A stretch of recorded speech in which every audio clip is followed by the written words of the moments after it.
ইমাম হাসানকে হারা দিয়ে দিবার জান্নাতুল বাকিতে দাপন করিয়া, আর ইমাম হোসেন মনের দুঃখে থাকি দিবার মদিনায় বসিয়া।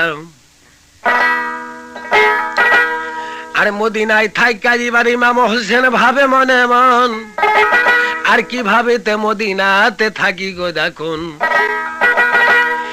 এবারে জিত বলে, হে মারওয়ান, আমি যে আশায় কিন্তু এত কিছু করলাম, তবু কিন্তু জয়নবকে আমার হস্তগত করতে পারলাম না। এবার জায়দাকে মাইমুনা নিয়ে যায়।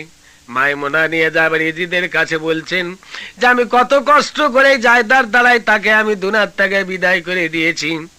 এবার এজিদা হুকুম দিলে যায়, এই দুষ্ট নারীকে তোমরা জঙ্গলেতে নিয়ে যা, তোমরা এবার বনের বাঘকে দিয়ে খাওয়াই দাও।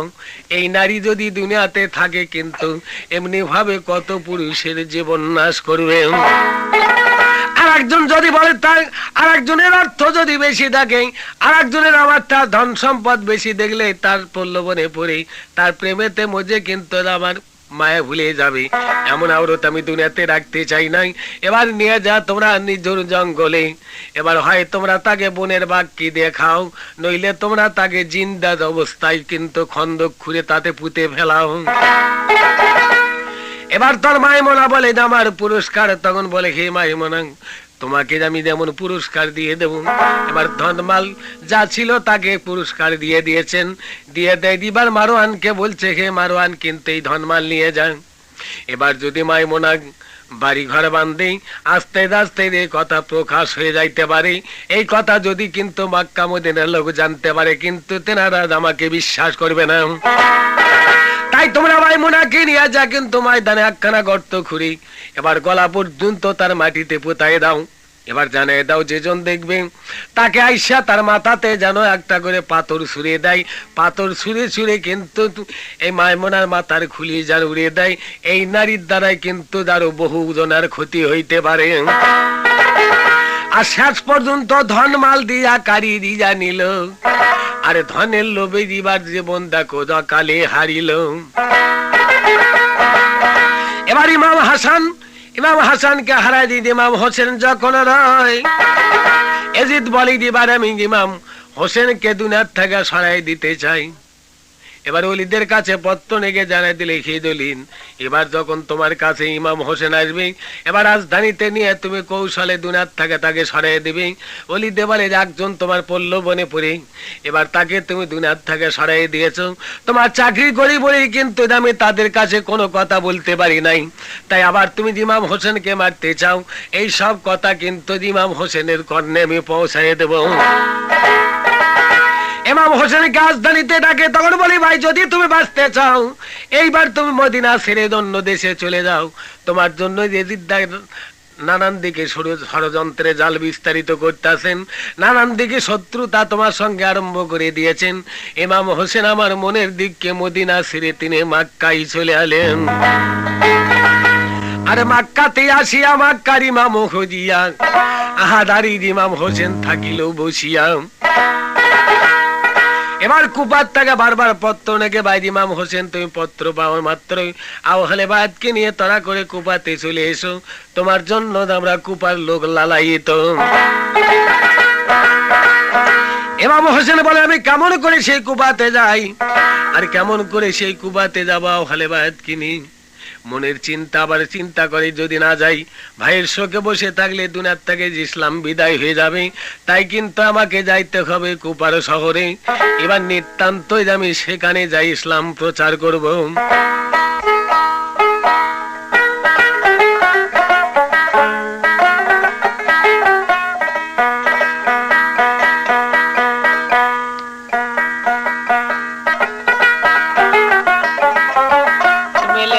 মানুষ মেলে না রে পাষাণ মনা, আরে মন মেলে মনে মানুষ মিলে না। আরে মনের মানুষ মিলে না রে, মনের মানুষ মিলে না রে, দিলের খবর পেলাম না। মন মেলে মনে মানুষ মিলে না রে পাষাণ মনা। আরে মনের মানুষ মিলে যদি গোপানের ভাই আইসো তবে মনের মতো মানুষ মিলান যায়। আরে নানার রঙের গান বাজে না,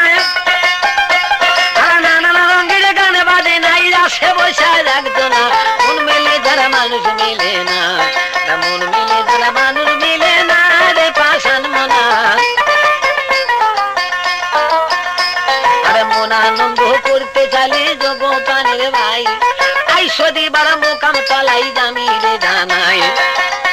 আরে সই করো তিঙ্গি উঠি খাও যে যাচ্ছে না না গান খানা, মন মিলে যারা মানুষ মিলে না, আরে মন মিলে মোরা মানুষ মিলে না রে পাষাণ মনা।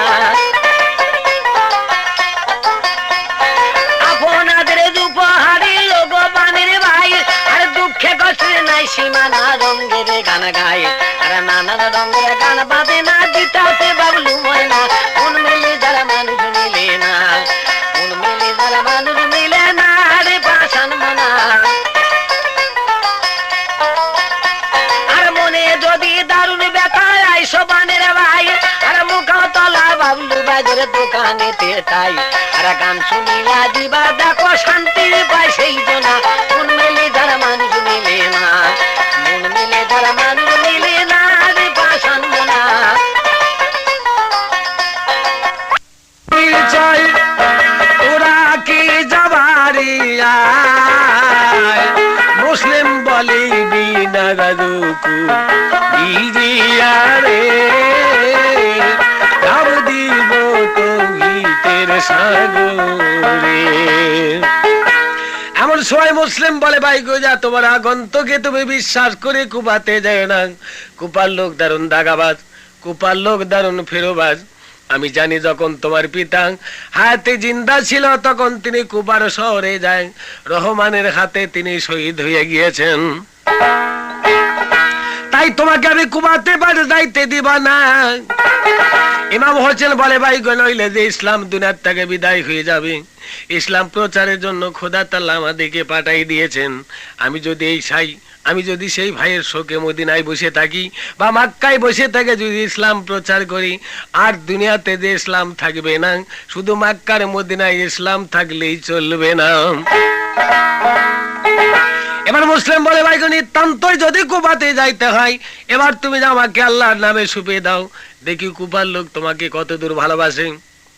এবার ইমাম হোসেন বলে ভাই গো তোমাকে আল্লাহ রাখে সুপিয়ে দিলাম, এবার তুমি কুপাতে যা, যদি কুপার অবস্থা ভালো দেখো পত্র লিখে আমার কাছে জানাই দিও, আওহালে বায়াত কিনি এবার আমি কুপার দিকে চলে যাব।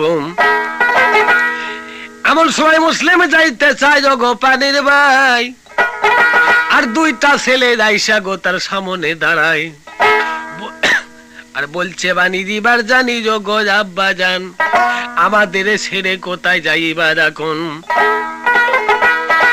আর কোনখানেতে যাইবা তবে গো আব্বা জান, আর যেটাই যাও সেটাই নিয়ে যাও রে দুইজন। আর মুসলিম আমার বলে বানি জোরে জাদুদন, আর জালেমেরও দেশে যায়া বিপাকে যদি পড়ি গো এখন, আমাকে সামলাবো না তোদের সামলাবো, যাইও না তোরা কোলের বাছা দুইজন, আর পত্র ডেকে জানায় দিলে তারপরে তোমরা যাইবা গো দুইজন। এবার বলছে বাচ্চা আমি যাইতাছি জালেমের কবলে, এবার তোমরা আমার সঙ্গে যেও না, আমি পত্র ডেকে দিলে তোমার চাচা জানের সঙ্গে যাও। ইমাম হোসেন এই কথা শুনে তখন বলে ভাই দুইটা ছেলে তোমাকে ছাড়ে না, তোমাকে ছাড়ে তারা তিল মাত্র কোথাও থাকে না, আল্লাহ রাখে তোমাদেরকে সুপিয়ে দিলাম, এবার দুইটা ছেলেকে নিয়ে তুমি কুফাতে যাও, আল্লাহ যদি মৃত্যু লেগে থাকে নিশ্চয় তোমাদের মৃত্যু হবে, আর যদি খোদা তাআলা মৃত্যু তোমাদের না দেখে কার বাবা তাকো তাছে তোমাদের প্রাণ বধে।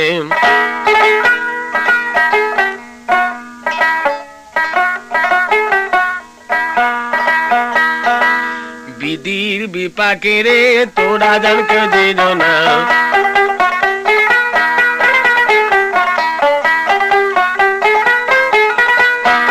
আর বিধির বিপাকে যে বিদাসেতে যায়, বিদাসেতে মরলে তাদের মাটি মিলে নাই, আর বিদাসেতে মরলে তাদের মাটি কাপড় মিলে না রে সোনা, ও ময়না জানো না বিধির বিপাকে রে তোরা জন কেউ যেন না।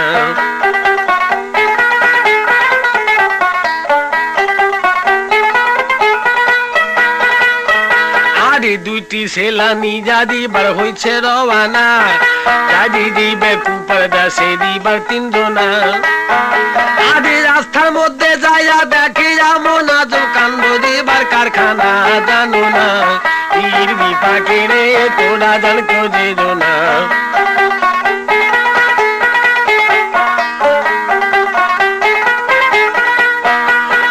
রাস্তার মধ্যে যা দেখে এক তীরেতে ডাক শিকারী দুইটা হরিণকে শিকার করে রাস্তায় মেরে রেখেছেন।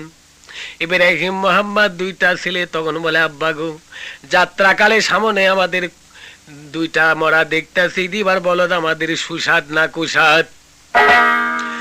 তখন বলে, বাছা যাই, সব কথা শুনবার তোমাদের দরকার নাই, চলো আজকের মতো আমরা ফিরে যাই।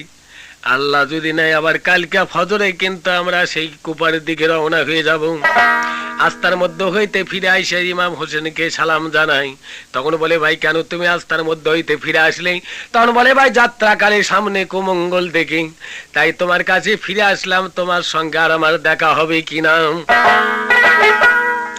আর একটি কথা মনে পড়ে যায়, আমি যদি মরি তাতে আমার দুঃখ নাই, দুইটা ছেলে আমার ইতিম হালে যেন পরের দেশে কাঁদে না বেড়ায়।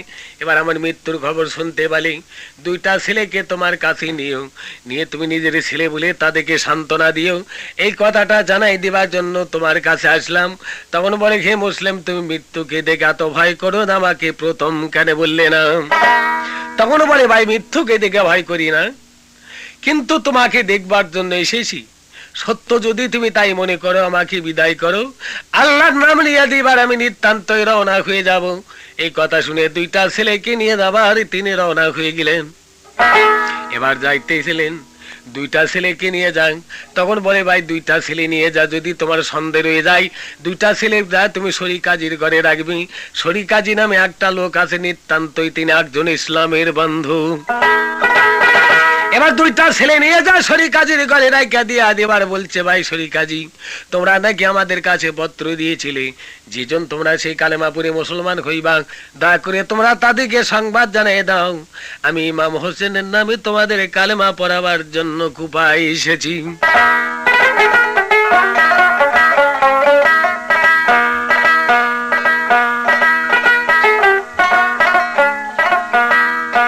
ভাবছিলাম কি এই হালে দিন যাবে রে সুজানো নাইয়া, আরে করো দুনিয়া দাঁড়ি।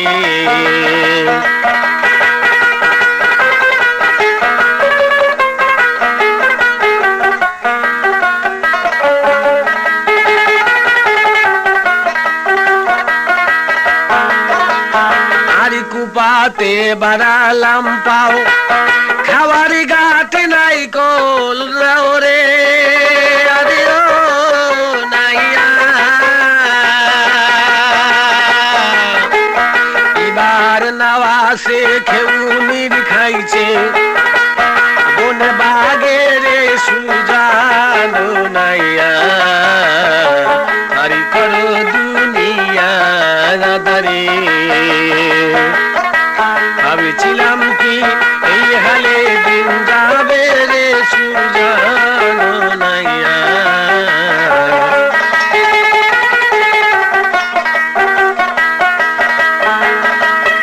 আর যে মোদের করিবে পারা,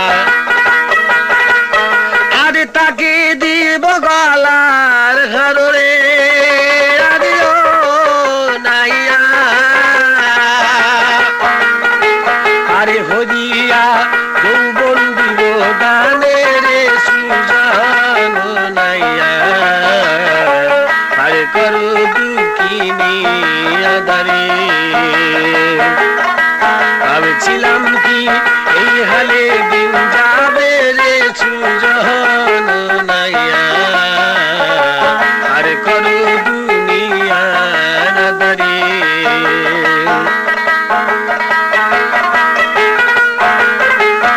আসিয়া ভবের মাঝে পড়িয়া মায়ারি জালে রে, আরে ও নাইয়া। বাড়ি দিন কাটালাম মাইনা রসে কইরা রে সুজানো নাইয়া, আরে করো দুনিয়া দাঁড়ে। ভাবছিলাম কি এই হালে দিন যাবে রে সুজানো নাইয়া, আরে করো দুনিয়া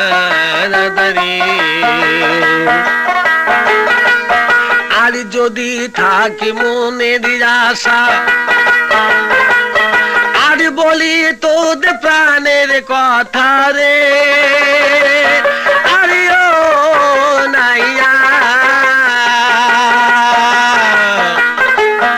এবারে কালমা পড়ো হোসেনের নাম লইয়া রে, সুজাদ নাইয়া আর করো দুঃখিনী। তোর বলে ভাই সত্য যদি তোমরা প্রাণে ভালোবাসো দিবার তোমাদের জানাই, আরে কালমা পড়ো দিবার দেখো আমি তার নামে তোমাদের কালমা ফুরে যাই। আর কালমা খানা দিবার তারে সোনা যা দিল, আর 40,000 লোক ঢাল তরবারি নিয়ে দিবার দেখো বায়াত হইয়া গেল।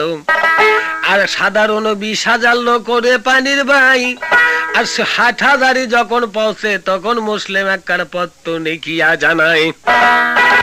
আর কাসেদের মারফতে পত্রখানা দিল রে পাঠিয়া, আর মুসলিমের দুঃখের সীমা মেলে না কুপাতে জারিয়া। আর কুপাতে জারিয়া দিবার ভাবে মনে মন, আর পত্র নিয়া দিবার কাছের কুপার থেকে রওনা হইল যখন, এক জালেম এজিদের কাছে পত্র নেখিয়া জানাই। আর এজিদের ডাক কাছে এজিদক বলি দিবার যোগ্য একজন আমির পাঠাও, নইলে কুপারাজ্য তোমার হাত ছাড়া হইয়া যায়। আর নোমান বশির জেনে শুনে প্রতিবাদ নাহি গো করিল। আর ইমাম হোসেনের চাচাতো ভাই মুসলিম এসে কুপার লোকগুলি তোমার ঘর বিরোধ কইরা দিল। আর পত্র দতে এই সব কথা এজিদ দেখিয়া আবু সুফিয়ানের পুত্ররা আবু জিহাদকে দিল পাঠাইয়া। এবার আবু জিহাদকে বলছে, হে আবু জিহাদ, তুমি যদি মুসলিমকে আমার কাছে বান্দা দিতে পারো তাহলে তোমাকে আমি কুফার আমিরি ভাতটা তোমার হাতে দিয়ে দেব। শুধু তাই নয়, আরো তোমাকে অনেকে নাম পুরস্কার দেব। এবার যদি জিন্দা আনতে না পারো, এবার কিরা কৌশলে কতল করে যদি শীতটা আমার দরবারে পৌঁছায় দাও, আমি তাতেও তোমাকে কিন্তু কুফার আমিরি ভার দিয়ে দেব। এই আমিরির নালো সাইফুল আবু জিহাদ। এবার আবু সুফিয়ানের পুত্র তখন বলে, হুজুর নিতান্তই যদি আমাকে যাইতে হয় তাহলে আমাকে নকল ইমাম হোসেনের পোশাক দিতে হবে। সঙ্গী সাথী লোকজনকে জানাই দেন, তেনাদেরকে জিজ্ঞাসা করলে তেনারা জান এক বাক্যে বলে ইনার নাম ইমাম হোসেন। এই কথা শুনিয়া দিবার তখন কি কাম করিল, আর ইমাম হোসেনের নকল পোশাক তেনার পরাইয়া দিল। আল্লাহ কল ইমাম সাইজা তখন হয়েছে রওয়ানা। আরে আস্থার মধ্যে যাইতে এবার জিজ্ঞাসা করে যেই জনা, আর বলে বাণিজ্যবার জানি তোমার কাছে কই, আর এই লোকটার নামটা কি বা হয় আমি বলো দেখি সই। এবার সঙ্গী সাথে লোকজন তখন হইয়া দেওয়া না, আর বলি দিনার নামটি ইমাম হোসেন ভাইজান, তোমরা কি তাকে চেনো না? আর তাই শুনিয়া দিবার তারে সালামও জানাই, ইশারাতে নাই গো সালাম কারো জবান খুলে না রে কয়। জবান খুলে বললে বাণী চিনে ফেলবে জানি, এই জন্যতে জবান খুলে সালাম নাই নাই তিনি। আসি দিয়া রাজধানীতে একবারও পৌঁছিল। আর নোমান বশির বলছে, হে কুফাবাসী, তোমরা নিতান্তই জানো এনার নাম কিন্তু ইমাম হোসেন নাম। আমি একে ভালোভাবে চিনি, আমি একে ভালোভাবে জানি, তোমরা নিতান্তই জানো এনার নাম আবু জিহাদ। এনে বাদির কুলে জন্ম, এনার কিন্তু বেশ্যার ঘরে জন্ম হয়েছে। ইনি একজন জিনাকারী, ইনি একজন অত্যাচারী, এনা একজন শারাবখোর। এনার মতো পাপিষ্ঠ খোদা কাউকে পয়দা করে নাই। একে তোমরা ইমাম হোসেন বলে বিশ্বাস করিও নাই। এবার আবু জিহাদ জানতে পারে নিতান্তই নোমান বশির আমাকে চিনে ফেলেছে। এবার মুখের কাপড় খান ফেলে দিই, তোর বলে নিতান্ত আমি একজন জিনাকারী, আমি একজন অত্যাচারী, আমি একজন হত্যাকারী। যেজন মুসলিমকে জায়গা দিয়েছে আমি যদি জানতে পারি আমি সব অংশে বিনাশ করে দেব। আর যে ব্যক্তি মুসলিমের সন্ধান দিতে পারবে তাকে আমি 1 লক্ষ টাকা পুরস্কার দেব। এই কথা শুনে তখন দলে দলে লোকজন যায়। তখন বলে, হে কুবাবাজি, কেউ তোমরা যাইতে পারবা না যতদিন পর্যন্ত আমি মুসলিমের সন্ধান না পেয়েছি, এতদিন তোমাদেরকে আমি জেলখানায় আটক করে রাখবো। আর কুফার যত বুদ্ধিজীবী ওগো পানের ভাই, আর জেলখানায় বন্ধ করে রাখে, কাউকে বাড়ি যাইতে দিলে নাই। এক জালে বাইশা তখন সংবাদ খানা দিল রে পৌঁছিয়া, আর জানতে পারলাম মুসলিম আছে, দেখো এবার আসাব হানির ঘরে দিল রে বলিয়া। এবার বলে আসাব হানির ঘরে আমরা জানতে পারলাম মুসলিম রয়েছে। আবু জাহাদ হুকুম দিল, যাও তোমরা আসাব হানি সহকারে এবার মুসলিমকে বান্দে আমার দরবারে হাজির করো। এবার 10 জনা সৈন্য যায় তারে করে জিজ্ঞাস, আর তার ঘরে কইল আগমন। ওই ঘরে যাওয়ার আগে দিবার ওই ঘর ত্যাগ করে দিবার চলে গিয়েছে মুক্তারের ঘরেতে তখন। এবার তোরা সাভারিকে করে জিজ্ঞাসন, আরে বলো দিবার মুসলিম কোথায় জানতে চাই বিবরণ। এবার আসাবাহানি বলে, জানলে তোমাদের কাছে যেমন কথা বলা যাবে না, আর এমন নিয়ামত জিনিস জালেমের হাতে কোনোদিন তুলে দেওয়া যায় না। এবার বলে, কিন্তু যদি না জানি, এবার যদি জানি যে আমাকে সংবাদ না দাও যার শাস্তি কি কয়, যদি আমার জীবন যায় তবু কিন্তু আমি বলবো না মুসলিম কোথায় রয়েছে।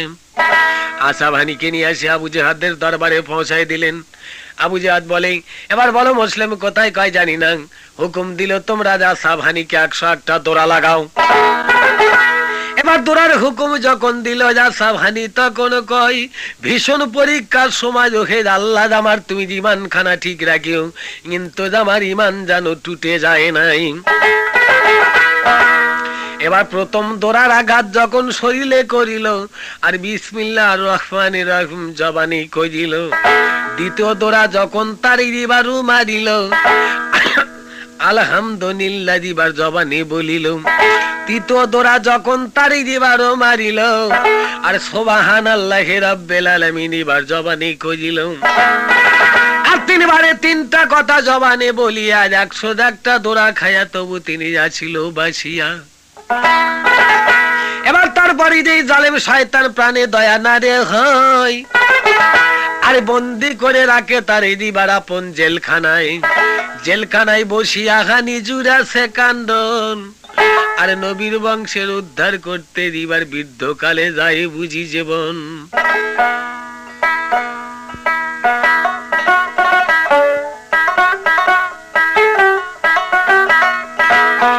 এ সংসারে আপনা চিনে নি তুই আপনারে ওরে না বুঝবো না। এ সংসারে আপনা আসল রূপে না করল যত আনবে আঘাত ও বিরাট রে। আসল রূপে না করল যত আনবে আঘাত ও বিরাট রে। বুঝিবে রে তোর মনের আধার দেখিবি আলোর কোনা।